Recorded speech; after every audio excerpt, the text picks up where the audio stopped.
Ahora, para iniciar en este día con una ponencia que nos invita a reflexionar sobre la última frontera de la privacidad. Me permito presentar al doctor José de Jesús Guzmán Morales, titular de la Defensoría de los Derechos de los Universitarios de nuestra Casa de Estudios, quien nos presentará la conferencia Neuroderechos.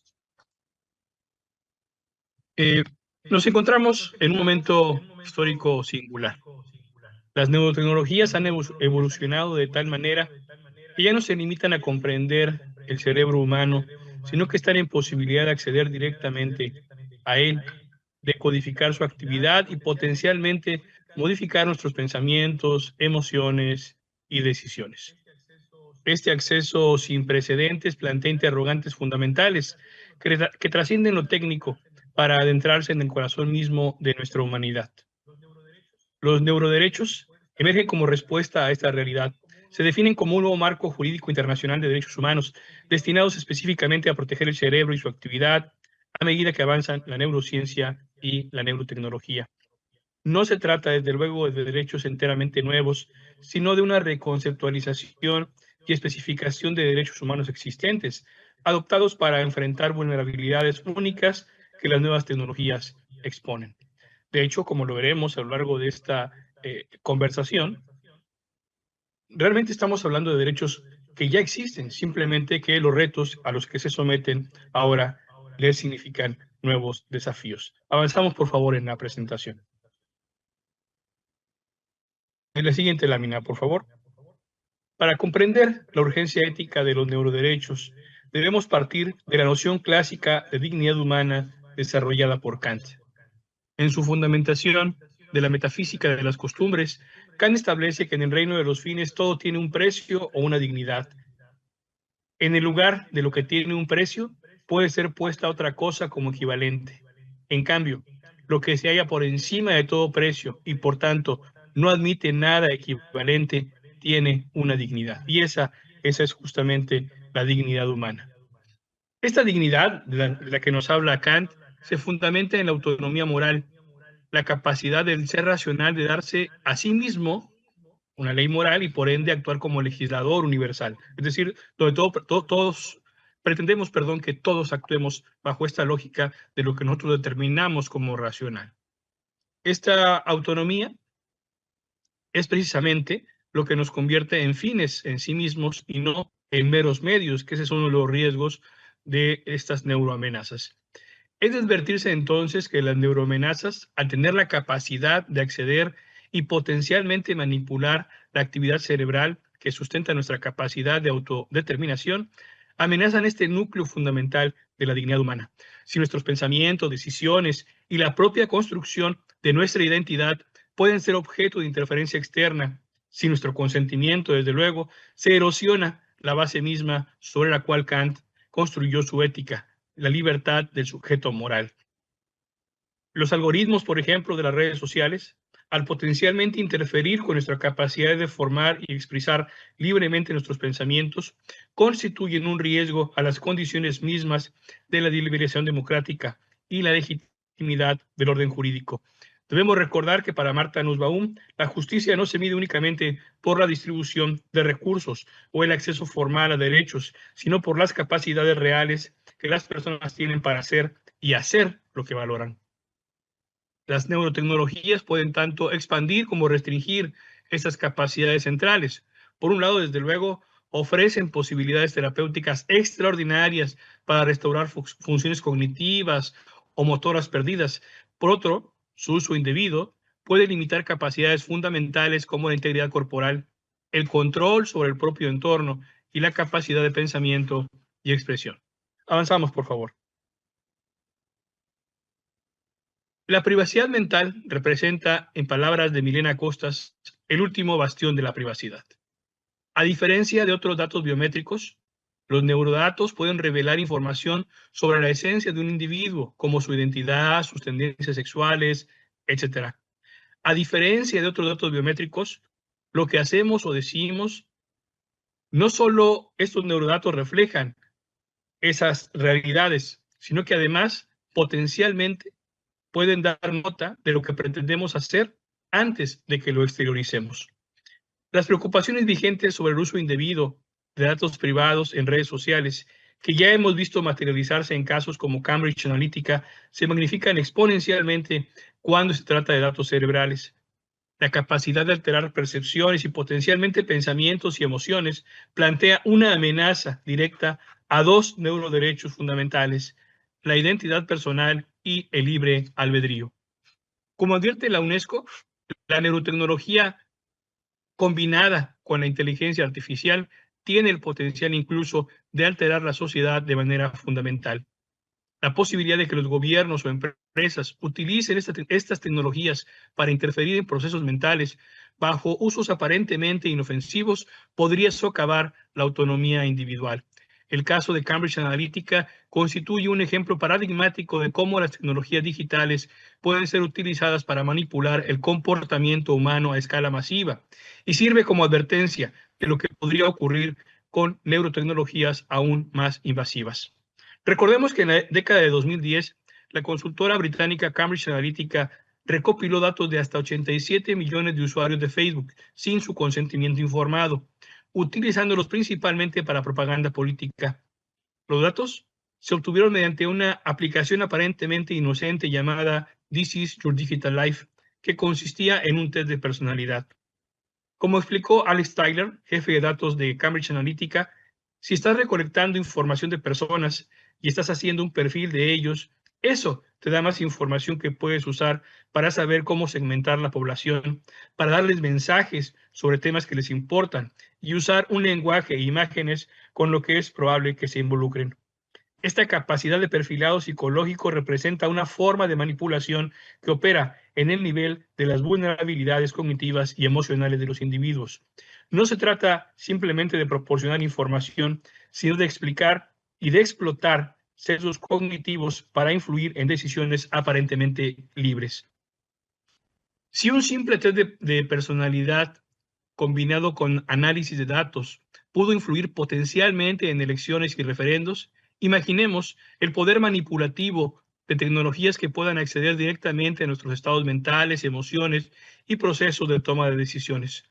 Cambridge Analytica ejemplifica cómo el modelo de negocio, basado en la recopilación masiva de datos personales y la venta de servicios de manipulación conductual, representa una amenaza a la autonomía democrática. Avancemos, por favor.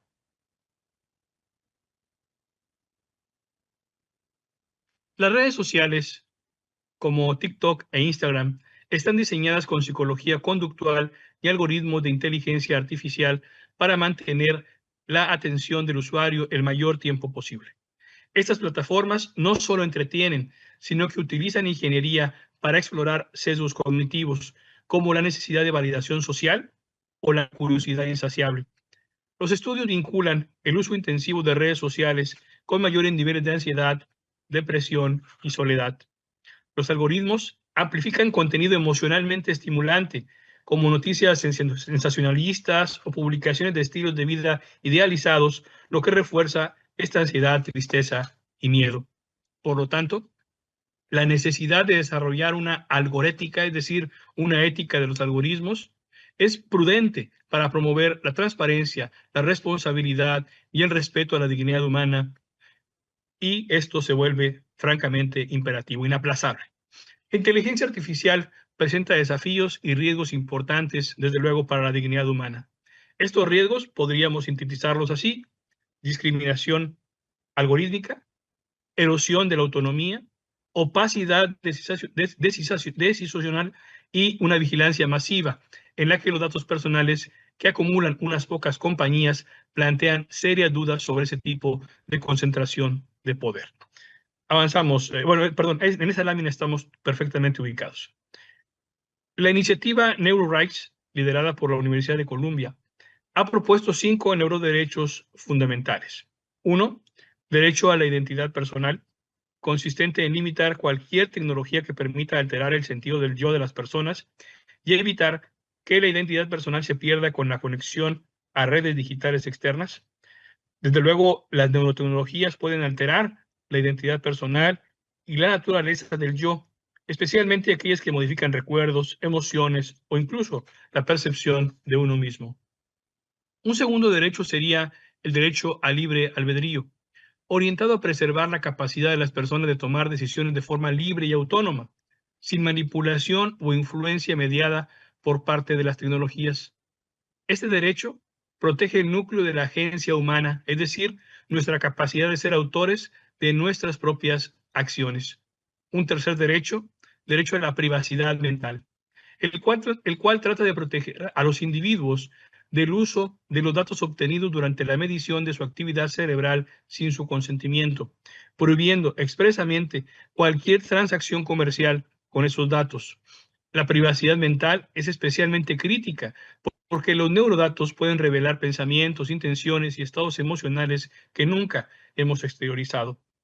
Un cuarto derecho, el derecho al acceso equitativo, el cual busca regular la aplicación de las neurotecnologías para aumentar las capacidades cerebrales, de manera que no queden solo al alcance de unos pocos y generen una desigualdad más en la sociedad. Y un quinto derecho, el derecho a la protección contra sesgos. Este derecho está orientado a evitar que las personas sean discriminadas por cualquier factor, como pudiera ser un mero pensamiento, que se pueda obtener mediante el uso de neurotecnologías. Con el uso de la inteligencia artificial para interpretar neurodatos, este derecho busca salvaguardar contra sesgos algorítmicos que podrían discriminar injustamente.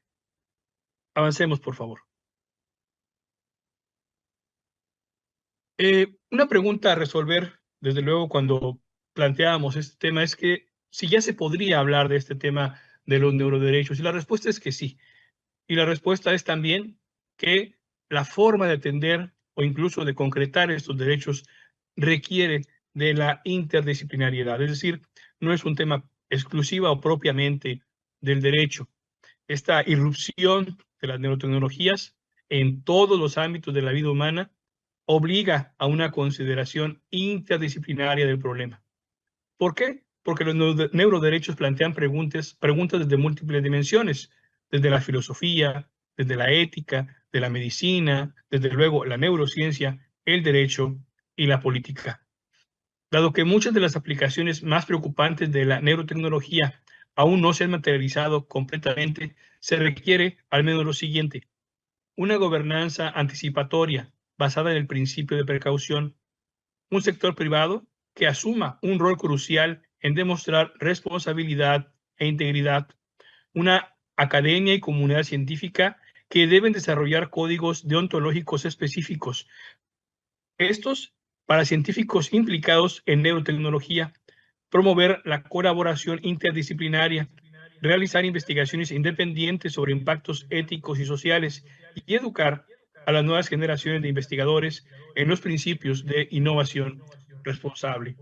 Parte, todos y cada uno de nosotros, la sociedad civil, debe participar activamente en la deliberación pública sobre este tema de la neurotecnología, exigir transparencia y rendición de cuentas, monitorear potenciales abusos y promover la educación en conciencia algorítmica y alfabetización digital. El 25 de octubre de 2021, por ejemplo, Chile se convirtió en el primer país del mundo en incorporar los neuroderechos en su constitución. La reforma modificó el artículo 19, numeral 1 de la Constitución chilena para establecer que el desarrollo científico y tecnológico estará al servicio de las personas y que la ley protegerá especialmente, y aquí cito textualmente, la actividad cerebral, así como la información proveniente de ella. Un concepto clave que emerge desde luego es el de la integridad mental, como un complemento a la integridad física. Mientras que la integridad física protege el cuerpo de intervenciones no consentidas, la integridad mental protege el dominio cerebral y mental de la persona de interferencias no autorizadas. El derecho a la integridad mental aparece como el que tiene mayor grado de consenso teórico y enraizamiento legal, pues deriva de derechos clásicos.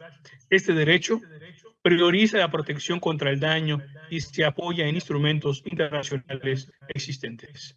Habermas sostiene que la dignidad humana es la clave para sustentar la indivisibilidad de todas las categorías o generaciones de los derechos. Esta perspectiva es crucial para los neuroderechos, que no pueden ser entendidos aislados, sino como parte de un sistema integrado de protección de la persona humana. La protección del cerebro y la mente conecta directamente con derechos civiles y políticos, económicos, sociales y derechos de solidaridad. Así como en el renacimiento humanista del siglo XV se reposicionó al ser humano en el centro de la reflexión filosófica, científica y artística, el momento presente nos exige reimaginar qué significa ser humano cuando las fronteras entre la mente y la máquina se vuelven porosas. Los neuroderechos no son simplemente una actualización técnica de nuestro catálogo de derechos humanos. Representan un esfuerzo colectivo por preservar lo más esencial de nuestra humanidad, nuestra capacidad de pensar libremente, de mantener una vida interior privada, de construir nuestra propia identidad y de tomar decisiones autónomas que den sentido a nuestra existencia. El caso de Cambridge Analytica nos enseñó que la manipulación algorítmica del comportamiento no es ciencia ficción, sino realidad presente. Los algoritmos de redes sociales demuestran diariamente cómo la tecnología puede explotar nuestras vulnerabilidades cognitivas para fines comerciales, políticos, etcétera, minando nuestra autonomía y salud mental. La inteligencia artificial plantea desafíos aún más profundos a nuestra privacidad, dignidad, justicia y equidad. Las neurotecnologías magnifican exponencialmente estos sesgos al acceder directamente al sustrato biológico de nuestra mente, pero también ofrecen promesas extraordinarias: restaurar funciones perdidas, aliviar el sufrimiento, expandir nuestras capacidades cognitivas y sensoriales. ¿Podemos avanzar, por favor, un par de láminas?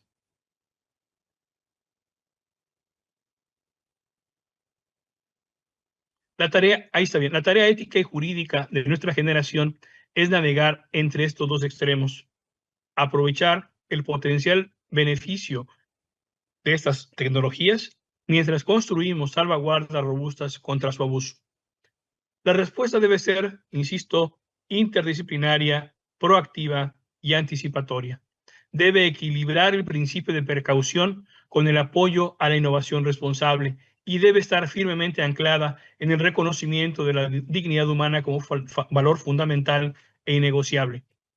El desarrollo de las neurotecnologías representa en última instancia un acto de autoafirmación de la humanidad, la decisión consciente de que incluso en una era de capacidades tecnológicas sin precedentes, algunas cosas permanecen sagradas, como es este derecho a la privacidad mental y a la toma de decisiones. La libertad de pensamiento, la privacidad de nuestra vida interior, la integridad de nuestra identidad personal y nuestra capacidad de autodeterminación moral no son negociables. Son, en palabras de Kant, lo que nos confiere dignidad y nos eleva por encima de cualquier precio. Muchas gracias. Si así lo decide los organizadores y la audiencia, estaríamos en posibilidad de abrir una sesión de preguntas y respuestas.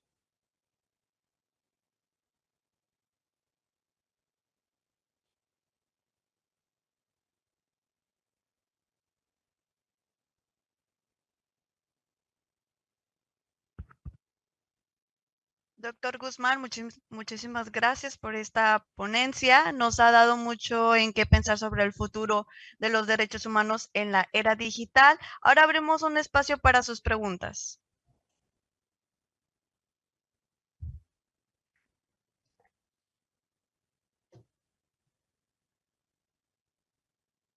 Sí, enseguida te pasan el micrófono.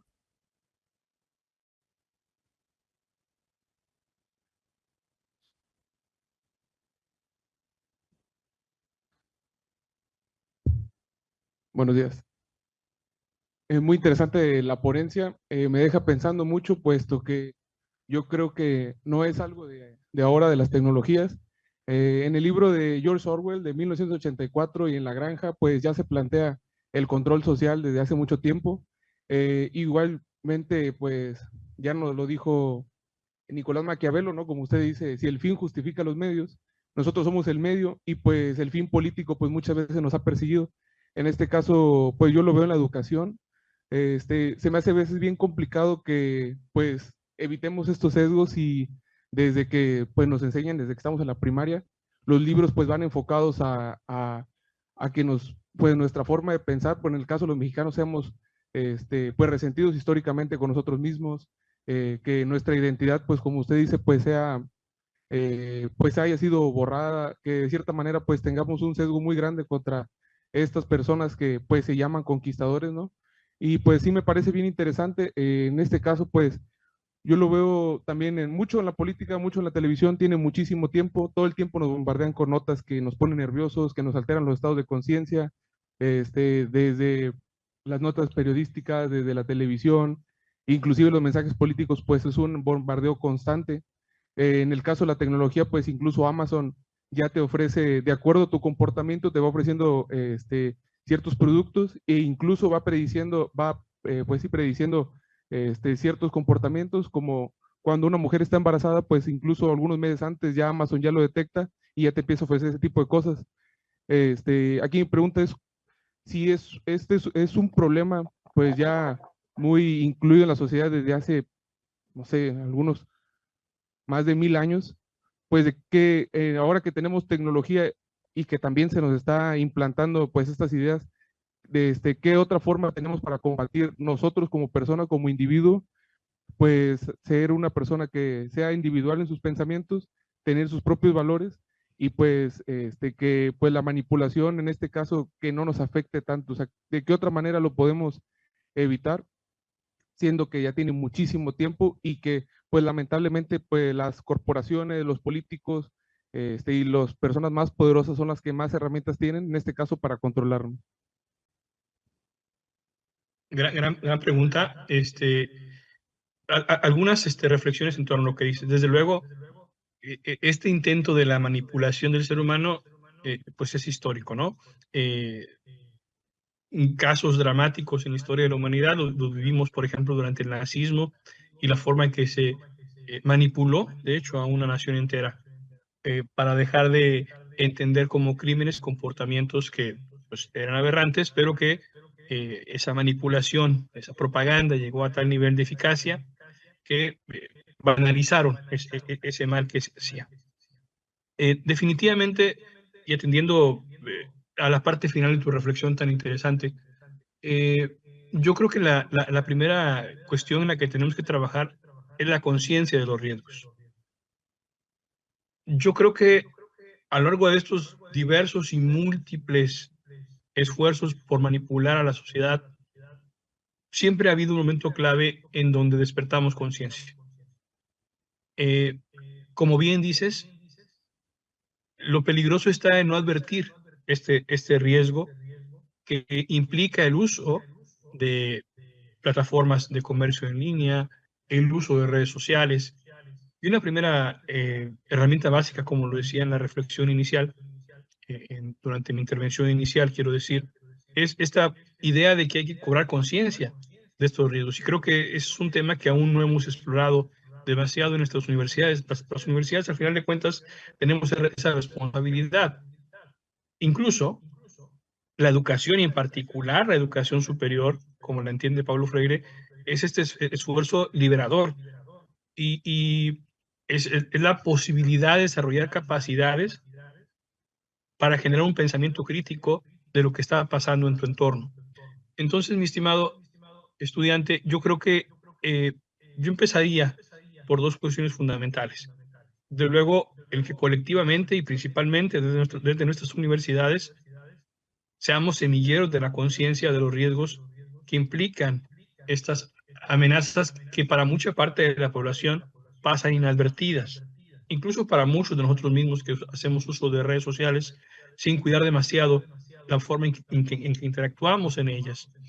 Y esta presión social, perdón que estire un poco el argumento ahí, esta presión social desde luego viene o puede venir, digamos, de estos intereses comerciales, etcétera, incluso políticos, pero también representa un riesgo de sesgos discriminatorios, y eso lo estamos viendo en los últimos meses en la Defensoría, porque también estas plataformas de comunicación, estas plataformas sociales, de redes sociales, están sirviendo para que en nuestra propia comunidad universitaria esos sesgos discriminatorios los estemos alentando. En los últimos meses, en el actuar de la Defensoría, buena parte de las quejas que hemos recibido tienen que ver con la forma tan poco comedida, con la forma tan poco cuidada y tan poco respetuosa que estamos teniendo en nuestra comunidad universitaria. Y desde luego no es privativo de nuestra universidad, pero debe preocuparnos de nuestra universidad. Entonces, lo pongo ahí en la mesa para poder en algún momento seguir platicando de ello, de cómo sí nos debe preocupar y bastante, digamos, es esta circunstancia de estar siendo medios, de estar siendo instrumentos como personas para hacer daño a otros, para discriminar a otros, para lastimar a otros. Muchas gracias por tu pregunta y espero haber podido atender algunas de tus preocupaciones. Agradecemos al público aquí presente, quienes nos acompañan de manera virtual por su participación. Doctor, en nombre de la Universidad Autónoma de Tamaulipas, es un honor hacerle entrega del siguiente reconocimiento. Otorga el presente reconocimiento al doctor José de Jesús Guzmán Morales por haber impartido la conferencia Neuroderechos en el marco de la 7ª Semana de Ciberseguridad, llevada a cabo en el Centro de Excelencia Victoria del 20 al 24 de octubre del presente año. Muchas gracias.